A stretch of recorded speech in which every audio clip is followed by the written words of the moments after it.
Bien chers amis de Café Évangile, après la traversée abordant à Génézareth, Jésus et ses disciples accostèrent. Ils sortirent de la barque et aussitôt les gens reconnurent Jésus. Ils parcoururent toute la région et se mirent à apporter les malades sur les brancards là où l'on apprenait que Jésus se trouvait. Et dans tous les endroits où il se rendait, dans les villages, les villes ou les campagnes, on déposait les infirmes sur les places. Il le suppliait de leur laisser toucher ne serait-ce que la frange de son manteau, et tous ceux qui la touchèrent étaient sauvés. Bien-aimés dans le Seigneur, on dirait, en comparant cette situation à notre temps moderne de nos jours, on dirait que Jésus était dans ce moment de célébrité. Les gens accouraient pour le chercher, surtout pour les miracles qui s'opéraient à travers lui.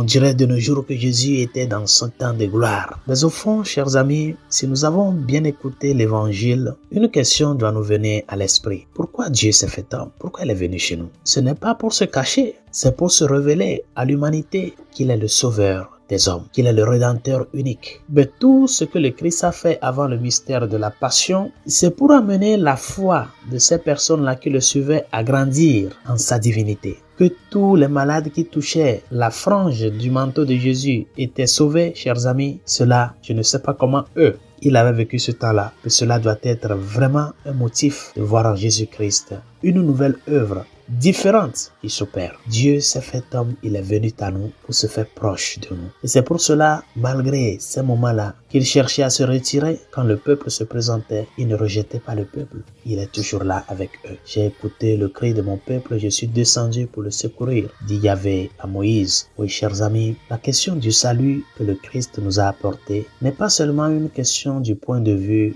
de que en lui nous trouvons notre bonheur terrestre. Ce n'est pas seulement une question de que je suis dans le besoin, je cherche du travail, je viens à lui, je le prie, je suis malade, je viens le supplier pour la santé. Le salut que le Christ nous a apporté consiste à permettre à l'homme, à aider l'homme à reconnaître Dieu. Et comment est-ce qu'on reconnaît Dieu? En se faisant proche de lui. Nous ne pouvons pas nous éloigner de Dieu et chercher grandir dans l'amour à Dieu. Il continue pas à faire chemin au jour le jour. Mais c'est à nous d'avoir cette préoccupation-là, de nous laisser approcher par ce Dieu-là. Il y a plus sur lui de se faire le prochain. Un Dieu qui se fait le prochain de l'homme. C'est-à-dire, il est le Dieu qui ne voit pas en nous ce dont nous pouvons lui donner, mais qui nous prend comme un prochain, celui-là envers qui faire preuve de charité. C'est ça l'amour du prochain, preuve de charité. Et cette charité n'est pas une question de me tourner vers ceux qui me plaisent, mais toute personne qui a besoin de mon aide, être là pour manifester cet amour de Dieu, pour montrer le visage du Christ, ce visage de miséricorde et de compassion à celui-là.